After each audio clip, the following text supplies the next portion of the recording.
Reddit, nunca pensé que acabaría escribiendo aquí, pero a veces la vida te empuja a sacar lo que llevas dentro.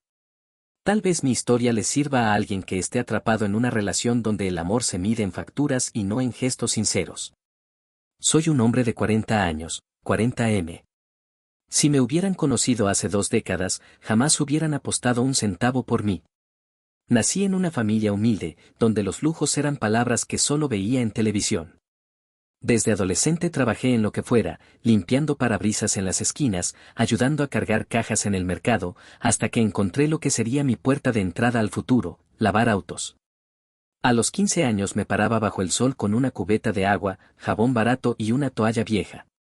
Al principio era solo para juntar unas monedas y ayudar en casa, pero pronto descubrí algo: si trabajabas con disciplina, si hacías el trabajo con detalle y tratabas bien al cliente, esa persona regresaba. Y no solo regresaba, traía a más. Ese fue mi primer gran aprendizaje en la vida: la constancia vence al talento, cuando el talento no se disciplina. No fue fácil.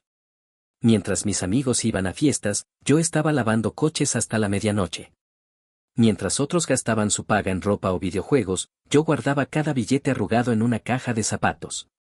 Hubo noches en las que me acostaba tan cansado que las manos me olían a detergente hasta en los sueños. A los 20 años logré rentar un pequeño espacio en un terreno baldío. Monté lo que con orgullo llamé mi primer local de lavado. Era un techito de calamina, una manguera y 2 cubetas, pero era mío. Allí pasaba más horas de las que pasaba en mi casa. Aprendí a hablar con los clientes, a entender que no solo me dejaban su coche, también confiaban en mí para devolverlo reluciente. Y esa confianza no se negocia. Poco a poco, fui creciendo. Invertí en máquinas mejores, contraté a 2 chicos que, como yo antes, buscaban una oportunidad. Aprendí a llevar cuentas, a negociar con proveedores, a no dejarme pisotear. Para mis 30, ya tenía 2 locales de lavado que dejaban buenas ganancias. Y para los 35, ya eran 3 sucursales, cada una con su propio equipo y una clientela fija. No soy millonario, pero vivo bien. Trabajo duro, pago mis cuentas al día y tengo la satisfacción de haberlo construido con mis propias manos. Siempre me enorgulleció pensar que mi vida era la prueba de que la disciplina, la resistencia y la mente fría en los momentos críticos pueden llevarte más lejos de lo que cualquiera imagina. Y justo cuando pensé que estaba en mi mejor momento, apareció ella. 24F. Pero esa, Reddit, es una historia que apenas comienza. Si algo he aprendido es que la vida tiene un sentido del humor muy retorcido. Cuando finalmente crees que alcanzaste estabilidad, que nada puede sacudirte, aparece el tipo de tormenta que no se anuncia en el pronóstico. Yo llevaba tiempo sin interesarme en relaciones serias. El negocio, los empleados, los horarios, todo consumía mis energías. No lo veía como un sacrificio, porque para mí el éxito siempre fue más atractivo que cualquier otra distracción. Pero a los 36, empecé a notar que la gente alrededor me hacía la misma pregunta una y otra vez: ¿y tú, para cuándo la familia? No tenía prisa. Siempre pensé que las cosas llegan cuando deben llegar. Y, claro, vaya que llegó, aunque no de la manera que imaginaba. Conocí a 24F en un evento de inauguración. No suelo ir a esas cosas, pero un proveedor insistió en que lo acompañara. Era un hotel nuevo en la ciudad, lleno de luces, música de fondo demasiado elegante para mi gusto y gente que parecía más preocupada en mostrar relojes y vestidos que en conversar. Allí estaba yo, con mi saco más decente y un vaso de agua mineral en la mano, cuando la vi. Alta, delgada, sonrisa de revista. Caminaba como si supiera que todos los ojos la seguían, y en efecto, lo hacían. Su seguridad, su risa, la manera en que tocaba ligeramente el brazo de la persona con la que hablaba, todo en ella proyectaba encanto. No sé cómo pasó exactamente, pero terminamos en la misma mesa. Ella preguntó a qué me dedicaba. Yo respondí lo de siempre, sin adornos: tengo un par de negocios de lavado de autos. Y ahí, Reddit, fue como si se encendiera un interruptor. Hasta ese momento su mirada había sido casual, casi distraída. Pero en cuanto mencioné negocios, la atención fue absoluta. «Wow, ¿tú construiste todo eso?». Su voz sonaba genuinamente interesada. O al menos, eso quise creer en aquel instante. No voy a mentir, hacía tiempo que nadie me hablaba así. Me preguntaba sobre mi trabajo, sobre cómo empecé, sobre los retos. Yo, que normalmente me guardaba esas historias, me descubrí compartiendo detalles como si se tratara de un amigo de años. Cada tanto, soltaba un cumplido: me encanta lo trabajadores que son los hombres que hacen las cosas con sus propias manos. Ahora, visto en retrospectiva, sé que eran frases ensayadas, trampas de halagos. Pero en ese momento, después de tantos años de centrarme en todo menos en mi vida personal, cayeron como agua fresca en medio del desierto. Esa misma noche intercambiamos números. Ella lo hizo ver natural, como si no fuera nada. 2 días después tuvimos la primera cita. Y así comenzó algo que, en apariencia, parecía un cuento romántico, aunque en realidad era una novela de suspenso disfrazada. Nuestra primera salida fue en un restaurante que yo jamás habría elegido. No porque no pudiera pagarlo, sino porque nunca fui fan de los lugares donde un plato cuesta lo mismo que la mensualidad de un auto pequeño. Pero 24F insistió con una sonrisa irresistible: tienes que probarlo, es toda una experiencia. La cena fue una lluvia de detalles calculados. Ella reía fuerte con cada cosa que yo decía, aunque mis comentarios apenas tenían gracia. Tocaba mi brazo al hablar, mantenía contacto visual constante. Me decía que admiraba mi disciplina, que era raro encontrar a alguien tan enfocado y que eso la atraía mucho.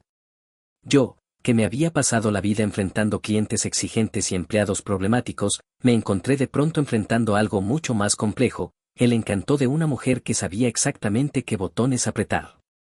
Las citas se repitieron. Siempre lugares caros, siempre experiencias que no eran parte de mi rutina, siempre cuentas que fácilmente podían ser el sueldo de uno de mis trabajadores en 2 semanas. Pero yo no me quejaba. Me decía: ¿te va bien? ¿Por qué no disfrutarlo? Además, en esos momentos yo sentía que alguien finalmente me veía más allá de los autos y las cuentas. La atracción física también era innegable. Era como si hubiera una química explosiva desde el principio. El tipo de conexión que nubla la razón y convierte las banderas rojas en meros detalles de color que prefieres ignorar. ¿Y saben lo más curioso? Mi mente siempre fue fuerte. Toda mi vida me entrené para resistir la presión, para pensar fríamente en los momentos críticos. Pero lo sentimental, eso era un terreno que nunca había practicado. Y en ese terreno, 24F jugaba como una experta. Así empezó la historia que creí era un golpe de suerte, cuando en realidad era el inicio de una trampa cuidadosamente montada. Reddit, si hubiera sabido lo que me esperaba, habría corrido en la dirección contraria esa misma noche. A veces pienso que si el amor fuera un negocio, yo jamás habría firmado ese contrato. Pero cuando tienes la mente nublada, hasta los peores tratos parecen oportunidades. Con 24F todo se movió rápido, demasiado rápido. En menos de un año ya hablábamos de matrimonio. Yo, un hombre acostumbrado a planear cada paso de mis inversiones, cada centavo en mis negocios, me vi cediendo en algo que debería haber evaluado con el mismo rigor: mi vida personal. Ella sabía cómo plantar la idea. Nunca pedía directamente, pero dejaba caer frases al aire. La boda de mi amiga fue preciosa, aunque su anillo era bastante simple. ¿Te imaginas lo mágico que sería casarse en un lugar con flores importadas? Dicen que cuando una mujer encuentra al hombre de su vida, merece el día perfecto. Cada comentario era una semilla. Y yo, sin darme cuenta, era el jardinero que las regaba con dinero y atenciones. La propuesta la hice a los 18 meses de relación. No porque me sintiera listo, sino porque había empezado a creer que eso era lo que ella esperaba de mí si realmente la amaba. Gasté una cantidad ridícula en el anillo. Un anillo que, según ella, iba a representar nuestro amor eterno. En realidad, representaba el inicio de mis pérdidas. La planificación de la boda fue un espectáculo. Yo quería algo íntimo, sencillo, con la gente más cercana. Ella lo convirtió en una producción de revista. Había organizadora de eventos que cobraba más que algunos de mis empleados en un año, flores importadas desde Ecuador, un pastel de lujo con decoración en oro comestible, y un salón que parecía sacado de una película. Intenté oponerme en algunas cosas, pero su respuesta siempre era la misma. Cariño, solo nos casamos una vez, ¿no quieres darme el día más feliz de mi vida? ¿Cómo se dice que no a eso? Yo, que podía negociar con proveedores testarudos y clientes exigentes, me encontraba incapaz de rechazar esas palabras. Así, la cuenta final de la boda superó lo que había invertido en abrir mi segunda sucursal del lavado de autos. Y lo peor, yo lo sabía y aún así firmé cada cheque. El día de la boda, todos me felicitaban. Encontraste a la mujer perfecta, decían. Yo sonreía, apretando los dientes, intentando ignorar la sensación de que no era yo el protagonista, sino el patrocinador del evento. Para ella, la boda fue el día más feliz de su vida, pero yo entendí que se refería al espectáculo, no al matrimonio. Después vino la luna de miel. Resorts de 5 estrellas, excursiones privadas, cenas con vinos que no sabía pronunciar. Yo lo pagaba todo con la esperanza de que eso cimentara un futuro feliz. Ella lo disfrutaba como quien marca logros en una lista, viaje de ensueño, check. Pero lo verdaderamente revelador fue lo que pasó justo al volver. A la semana de regresar, 24F renunció a su trabajo. Según ella. Amor, nuestra casa necesita atención. Manejar un hogar es un trabajo de tiempo completo. Nuestra casa era de 3 habitaciones, sin hijos, con una señora que venía 2 veces por semana a limpiar. Pero yo no dije nada. Parte de mí pensó que, si yo ganaba lo suficiente para los dos, no pasaba nada. ¿No era acaso ese el sueño de muchos? Darle a tu pareja una vida sin preocupaciones. Los primeros meses fueron tranquilos. Ella se mostraba cariñosa, publicaba en redes sociales lo perfecto que era nuestro matrimonio, lo afortunada que era de tenerme. En Instagram, yo era el mejor esposo del mundo, el hombre que le daba todo. En casa, la historia empezaba a ser distinta. Poco a poco, la intimidad se fue desvaneciendo. Lo que antes era pasión, se convirtió en excusas, dolor de cabeza, cansancio, falta de ánimo. Lo que antes era complicidad, se volvió indiferencia. Y lo que antes eran risas compartidas, ahora eran silencios incómodos en el comedor. Mientras tanto, sus gastos crecían. Tarjetas llenas de compras, ropa de diseñador, viajes con amigas a destinos caros, tratamientos de estética, entrenadores personales, todo pagado con mi dinero. Yo me repetía, es mi esposa, quiero verla feliz. Para eso trabajo duro. Pero en las noches, cuando me quedaba solo en la sala de la casa, con el eco del silencio, algo dentro de mí empezaba a encenderse. Una alarma suave, casi imperceptible, pero constante. El hombre que había construido un negocio desde cero, que había enfrentado la pobreza, que había superado rechazos y obstáculos, empezaba a preguntarse. ¿Estoy construyendo mi vida, o la de alguien más? Esa pregunta, Reddit, se convirtió en la semilla de todo lo que vendría después. Hay un dicho que dice, el verdadero matrimonio empieza después de la boda. Y yo lo confirmé en carne propia. Al principio intenté convencerme de que todo era normal, de que la rutina post-boda era simplemente diferente. Pero con el tiempo me di cuenta de que no era la rutina lo que nos estaba consumiendo, era ella. La primera señal clara apareció a los pocos meses. Antes de casarnos, 24F siempre estaba pendiente de mí, llamadas, mensajes, detalles, sorpresas. Después del matrimonio, esas atenciones desaparecieron de golpe. El teléfono que antes usaba para escribirme cada hora, ahora lo usaba para publicar en redes sociales. Historias de desayunos carísimos, fotos en gimnasios exclusivos, frases motivacionales, todo con el mismo hilo conductor, mostrar una vida perfecta. En público, yo era mi increíble esposo, mi roca, mi todo. En privado, era poco más que un cajero automático con piernas. La intimidad física, que en los primeros meses fue intensa y frecuente, se fue apagando como una vela al viento. Pasó de varias veces por semana a tal vez 1 o 2 al mes. Y eso, con la condición de que yo iniciara, porque de su parte solo había indiferencia.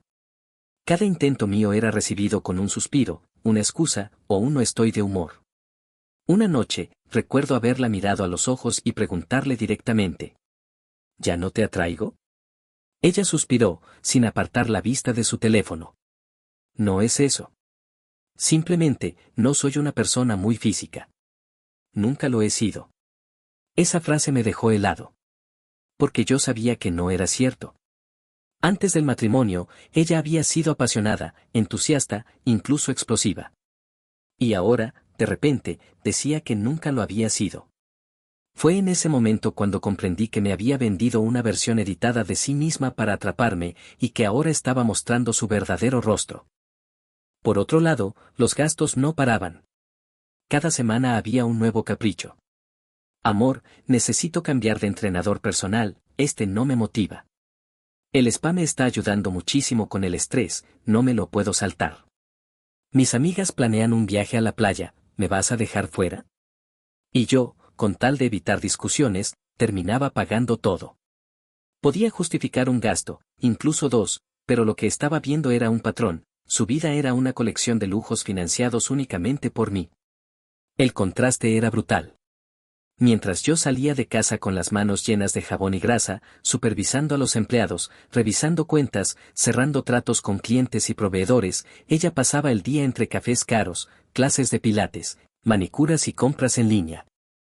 Cuando volvía agotado, esperaba encontrar una pareja, alguien con quien compartir mi cansancio y mis victorias.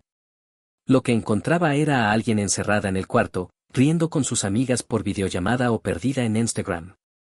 El silencio en casa se volvió ensordecedor. Yo cenaba solo la mayoría de las noches. Algunas veces intentaba cocinar algo especial, esperando que se uniera a la mesa. Ella siempre encontraba una excusa, ya comí con las chicas o no tengo hambre. Y lo peor no era la soledad, sino la frialdad con la que me trataba cuando sí coincidíamos. Cualquier cosa que yo dijera parecía molestarle. Mis bromas, que antes le hacían reír, ahora recibían un eres tan básico. Mis intentos de conversar sobre el negocio eran ignorados o respondidos con monosílabos. Yo notaba la diferencia en cómo me trataba a mí, y cómo trataba a los demás. Con sus amigas era alegre, chispeante, llena de vida. Conmigo, apenas me dirigía la palabra. Era como vivir con una compañera de cuarto que ni siquiera quería verme. En lugar de hundirme, empecé a observar. Porque si algo me había llevado a donde estaba era mi capacidad para analizar situaciones bajo presión. Así como supervisaban números en el negocio, empecé a supervisar mi matrimonio, anotaba los gastos, los cambios de actitud, los rechazos, las frases hirientes. Lo hacía en silencio, sin confrontarla todavía. Con el paso de los meses, ese cuaderno se llenó de cifras y notas. Y cada página era una bofetada de realidad. Ella no solo había dejado de ser mi compañera, estaba drenando mi vida en todos los sentidos.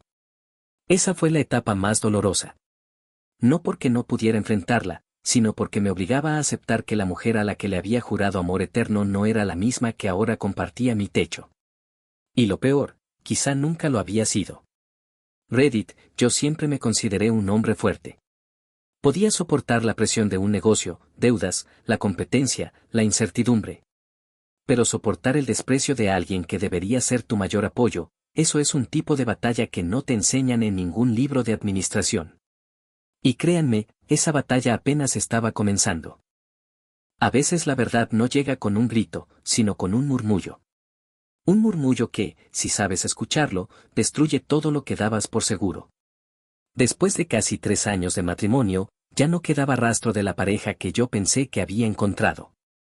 La rutina era clara, yo trabajaba de sol a sol en el lavado de autos, mientras ella se dedicaba a gastar lo que yo generaba. La casa era fría, el afecto inexistente, y el respeto, un recuerdo lejano. Pero lo que estaba por descubrir superaba cualquier sospecha que había acumulado en mis cuadernos de observación. Todo empezó un martes por la noche. Había regresado temprano del trabajo porque un cliente canceló a última hora. Al entrar a casa, escuché su voz en el cuarto, riendo al teléfono. No suelo escuchar conversaciones ajenas, pero la manera en que hablaba me detuvo en seco. Era un tono que nunca usaba conmigo, ligero, burlón, casi cínico. Me quedé en el pasillo, sin hacer ruido. Y entonces lo escuché. Claro, amiga, tengo todo calculado. Solo faltan 3 años más. Cuando cumplamos 10 de casados, ya sabes lo que significa, pensión garantizada, mucho mejor que lo que recibiría si lo dejara ahora. Pausa. Risa. Obvio, ¿qué crees? Él es mi plan de jubilación. Sentí un golpe seco en el pecho. Como si alguien hubiera arrancado el aire de mis pulmones de un tirón. Me quedé paralizado, con la espalda contra la pared, procesando cada palabra. ¿Plan de jubilación? ¿era eso lo que yo representaba para ella? No era un compañero, un esposo, sino una estrategia financiera. Cerré los ojos y dejé que la rabia me recorriera, pero no exploté. No soy de los que gritan o hacen escenas. Aprendí hace mucho que las decisiones bajo furia caliente suelen ser malas decisiones. Yo era distinto, mi rabia se convertía en hielo. Y en ese hielo, mi mente trabajaba más clara que nunca. Esa noche no dije nada. Me comporté como si no hubiera escuchado nada, como si no supiera que mi vida acababa de perder el piso. Pero en mi interior, algo cambió para siempre. Empecé a investigar con calma. Revisé extractos bancarios, cuentas conjuntas, estados de tarjeta. Y ahí encontré el segundo golpe, 3 tarjetas de crédito abiertas a mi nombre, sin mi autorización, todas al máximo. Más de $40,000 en deuda que yo ni siquiera sabía que existían. Compras en boutiques de lujo, vuelos en primera clase, estancias en hoteles donde jamás puse un pie. Me quedé varias noches en el escritorio, rodeado de papeles, facturas y pantallas, construyendo el rompecabezas de su traición. Cada recibo era una bofetada, cada estado de cuenta era un recordatorio de que no solo me veía como su plan de retiro, me estaba robando en tiempo real. Y ahí fue cuando recordé quién era yo. No era un niño ingenuo. Era el hombre que había pasado años de pie bajo el sol, lavando autos con una cubeta de agua, que había sobrevivido a deudas iniciales para montar un negocio, que había aprendido a pensar bajo presión. Si había logrado superar eso, también iba a superar esto. Empecé a documentar todo. Imágenes de los estados de cuenta, copias de las facturas, registros de conversaciones, capturas de pantalla. Guardaba todo en una carpeta digital encriptada y otra física bajo llave en mi oficina del negocio. Nadie más que yo conocía la magnitud del archivo que estaba formando. Mientras tanto, en casa, me comportaba como si nada. Eso era lo más difícil, fingir. Sonreír en la cena, soportar su indiferencia, escuchar sus quejas banales sobre uñas, bolsos o viajes, mientras en mi interior la contabilidad de su engaño crecía día tras día. Un viernes por la noche, ella salió con sus amigas. Cuando regresó de madrugada, yo ya la esperaba. Había dejado sobre la mesa del comedor una carpeta con copias de los estados de cuenta de esas tarjetas que nunca abrí. Cuando entró, todavía con la risa artificial pegada al rostro, se congeló al ver los papeles. ¿Qué es esto?, preguntó, fingiendo inocencia. La miré directo a los ojos. Quiero que me lo expliques tú. Su primera reacción fue reírse. Un intento de minimizar. Amor, no exageres. Solo eran gastos pequeños. Golpeé suavemente la carpeta con mi dedo. ¿Pequeños? $40,000. Tarjetas que abriste a mi nombre. Eso es fraude. Su sonrisa desapareció. Cambió de estrategia en segundos, de la burla pasó a la indignación. Somos esposos. Lo tuyo es mío. ¿Es normal que usemos el dinero en común? Negué lentamente. No confundas matrimonio con robo. Yo nunca autoricé esto. Ahí vino la tercera estrategia, la súplica. Los ojos húmedos, la voz quebrada, las manos buscando las mías. Amor, estaba estresada. Comprar me hacía sentir mejor. No quería preocuparte. Iba a decírtelo, lo juro. La miré, impasible. Y dentro de mí, entendí algo importante, las lágrimas de un manipulador no pesan lo mismo que las lágrimas de alguien sincero. Esa noche no grité, no discutí. Solo le dije con calma. Esto termina aquí. Muy pronto. Ella no entendió en ese momento lo que quería decir. Pero yo sí lo entendí, esa fue la primera vez que me permití visualizar la palabra divorcio. Y por primera vez en mucho tiempo, volví a sentirme dueño de mi vida. Dicen que las grandes batallas no siempre se libran con gritos, sino con silencio y pruebas en la mesa. Yo estaba listo para mi batalla. Pasaron unas semanas desde que descubrí el fraude y escuché aquellas palabras que todavía retumbaban en mi cabeza, él es mi plan de jubilación. Durante ese tiempo me dediqué a preparar cada movimiento como si fuera un ajedrez de alto nivel. Saqué copias certificadas de los estados de cuenta, hablé con mi abogado sin que ella lo supiera, revisé mis cuentas bancarias y abrí una nueva, personal, fuera de su alcance. En paralelo, mantuve la calma en casa. Sonrisas fingidas, conversaciones superficiales, la rutina de siempre. Era difícil, pero sabía que la ventaja estaba de mi lado, yo tenía la información, ella no. Finalmente, una noche de domingo, decidí que era el momento. Estaba en la sala, revisando unos papeles, cuando ella bajó de la habitación en pijama de seda, con ese aire de superioridad que ya le era natural. Se dejó caer en el sofá, teléfono en mano, perdida en su mundo de redes sociales. Yo puse frente a ella un sobremanila, grueso, lleno de documentos. Necesitamos hablar, dije con voz firme. Ni siquiera levantó la vista. Ahora no, estoy viendo algo importante. Empujé el sobre hacia ella hasta que rozó su pierna. Esto es más importante. Por fin lo abrió, con gesto de fastidio.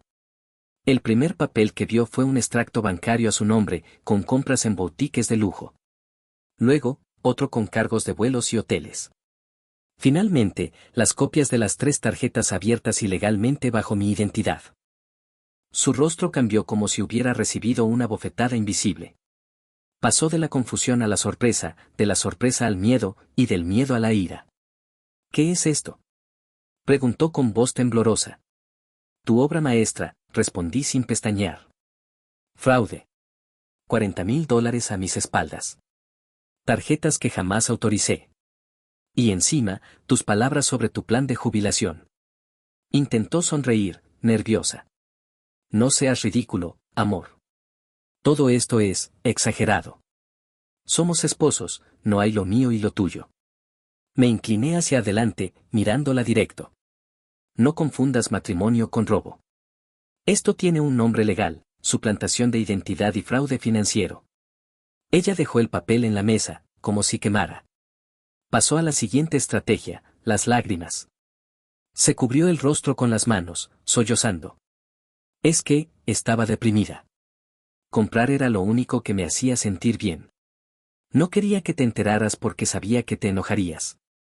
Mi voz fue fría como acero. No. No es depresión, es codicia. Y lo peor no es el dinero. Lo peor es que me viste siempre como un cajero automático. Planeabas aguantar 3 años más para cobrar la pensión. Te escuché. Se quedó helada. Los ojos se le abrieron como platos. ¿Cómo? ¿Cómo sabes eso? No importa cómo lo sé. Lo que importa es que tu máscara se cayó. Entonces vino la última estrategia, el ataque. Golpeó la mesa con la mano. ¿Y qué piensas hacer? ¿Divorciarte? Nadie te va a creer. Yo diré que todo fue con tu permiso. Diré que inventas cosas porque eres inseguro. ¿Quién va a escucharte? Yo sonreí, calmado. Mi abogado ya escuchó. Y un juez también lo hará si es necesario. Tengo pruebas suficientes para destruirte en la corte. La única opción que tienes es firmar el divorcio en los términos que te proponga. Ella abrió la boca para responder, pero no salió sonido. Por primera vez desde que la conocí, no tenía un guión preparado. Se levantó bruscamente, caminando de un lado a otro, murmurando insultos apenas audibles. No puedes hacerme esto. Yo dejé todo por ti. Injusto. No dejaste nada, la interrumpí, con voz cortante. Renunciaste a tu trabajo porque querías vivir de mí. Lo único que dejaste fue tu dignidad, y ni siquiera eso fue por amor. El silencio cayó como una losa. Ella me miró con odio, con lágrimas corriendo por su rostro. Pero yo no sentí compasión, ni rabia, ni tristeza. Sentí paz. Porque por fin había tomado el control de mi vida. Esa noche dormí en mi cama, tranquilo, por primera vez en años. Ella, encerrada en la habitación, lloraba y hablaba por teléfono con alguien, cegaramente planeando una salida. Pero yo ya no estaba atrapado en su juego. Había tomado mi decisión, el matrimonio había terminado. Y ella lo sabía. Reddit, créanme cuando les digo que en ese momento entendí algo fundamental, el verdadero poder no está en gritar más fuerte, sino en saber cuándo callar y dejar que los hechos hablen por ti. Cuando uno pasa años construyendo algo desde cero, un negocio, un sueño, una vida, aprende que todo proceso de destrucción también se hace paso a paso. Yo no quería venganza, lo que quería era justicia. Y esta vez la justicia estaría de mi lado. Después de la confrontación, 24F intentó fingir que nada había pasado. Al día siguiente me saludó con un beso frío en la mejilla y preparó un desayuno que nunca antes había hecho. Intentaba proyectar normalidad, como si la noche anterior no hubiera quedado desnuda su estrategia. Yo simplemente la observé. Ya no había amor en mi mirada, solo la certeza de que cada gesto era un teatro. Llamé a mi abogado al día siguiente y le entregué todo el archivo que había reunido, estados de cuenta, copias de tarjetas, capturas de mensajes y, sobre todo, la grabación donde ella misma hablaba de su plan de jubilación. El hombre me miró con seriedad y dijo: con esto, no solo tienes el divorcio asegurado, también podrías levantar cargos criminales. Me limité a asentir. No necesitaba verla tras las rejas, pero sí necesitaba que entendiera que su juego se había acabado. El proceso se inició de inmediato. En el tribunal, cada documento fue como un martillazo sobre la fachada que ella había construido. 24F intentó resistirse. Contrató a un abogado caro que llegó prometiendo montañas. Podemos demostrar que todo fue con consentimiento, que él siempre supo que lo que busca es castigarte. Esa ilusión duró exactamente 2 semanas. En la primera audiencia preliminar, cuando mi abogado mostró las pruebas del fraude, el otro abogado bajó la mirada. Al salir, incluso me confesó con un gesto cansado: su caso es indefendible. Ella no tiene cómo ganar. Fue entonces cuando 24F comenzó a caer. Primero vino la fase de la ira. Me enviaba mensajes interminables, insultos, acusaciones, amenazas veladas de arruinarme públicamente. Yo no respondía ninguno. Aprendí que el silencio es el mejor espejo para mostrarle a alguien su miseria. Luego, la fase de la súplica. Correos electrónicos con títulos como por favor, conversemos, aún podemos salvar lo nuestro. Llamadas a medianoche con voz quebrada, llorando, pidiendo otra oportunidad. Decía que estaba en terapia, que había cambiado, que comprar compulsivamente era una enfermedad. Pero yo ya no era su médico ni su banco. Finalmente, la fase del derrumbe. La vi en el tribunal, vestida con ropa sencilla, el maquillaje corrido, tratando de recuperar la compostura que antes la definía. Cuando el juez dictó que no recibiría ni un centavo en pensión, que se quedaría solo con sus pertenencias personales y el coche que yo ya había pagado, bajó la cabeza y no pudo sostener la mirada de nadie. Para mantenerla fuera de un proceso penal, sus propios padres tuvieron que cubrir la deuda de las tarjetas fraudulentas.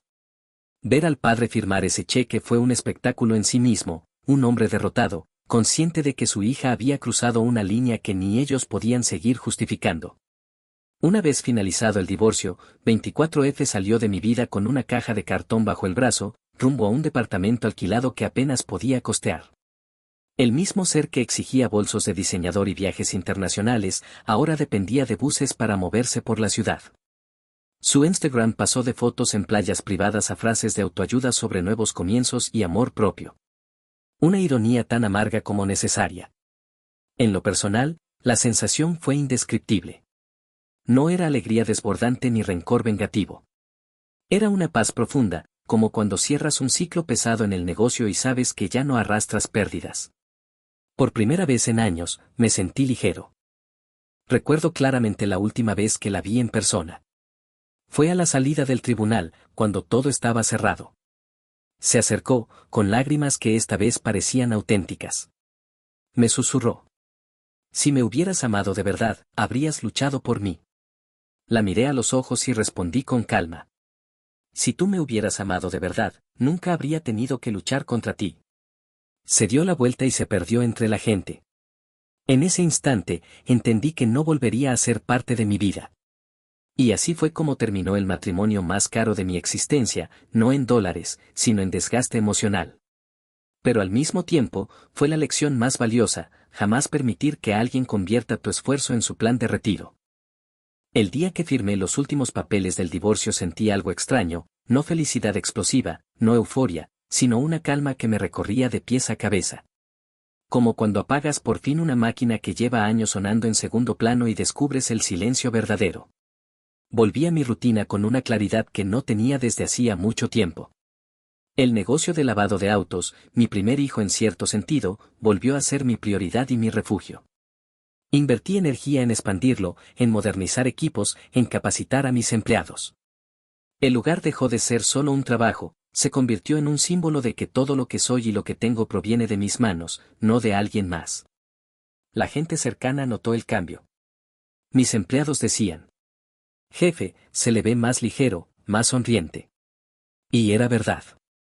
Ya no cargaba con esa tensión constante de llegar a casa y no saber qué escena encontraría. Ya no tenía que revisar estados de cuenta con miedo o esconder papeles bajo llave. Vivía en libertad. Mientras tanto, las noticias de 24F me llegaban de manera indirecta. Una amiga en común me contó que había intentado abrir un negocio de ropa con las pocas cosas que le quedaban, pero fracasó a los pocos meses.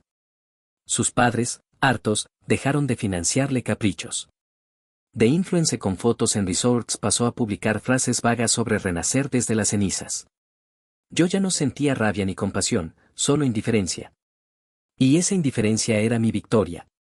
No les voy a mentir, reconstruirme no fue solo económico, sino también emocional. Pasé noches en silencio, preguntándome cómo permití que alguien me arrastrara tan lejos. La respuesta fue dura, pero necesaria. Confundí halagos con amor, confundí manipulación con cariño, confundí lujos con compromiso. Aprendí que la verdadera fortaleza no está en soportar golpes, sino en saber soltar lo que te destruye. Y soltarla a ella fue mi mayor acto de fuerza. Hoy, años después, miro hacia atrás y no me veo como una víctima. Me veo como un hombre que sobrevivió a un fraude emocional y financiero, que se levantó más fuerte de lo que jamás imaginó. No busqué otra relación de inmediato. Primero me busqué a mí mismo. Me dediqué a viajar, no a destinos de lujo, sino a lugares que me devolvieran perspectiva, pequeños pueblos, carreteras largas, playas tranquilas. Descubrí que la libertad más grande es no tener que pedir permiso ni justificar cada paso que das. El negocio prosperó tanto que abrí 2 nuevas sucursales.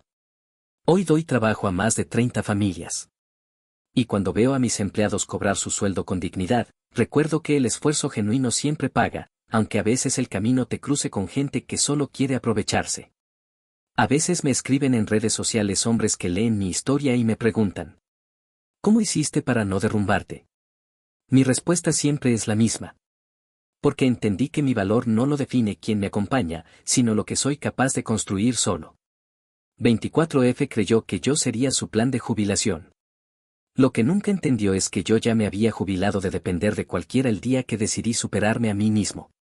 Y esa, Reddit, fue mi verdadera redención.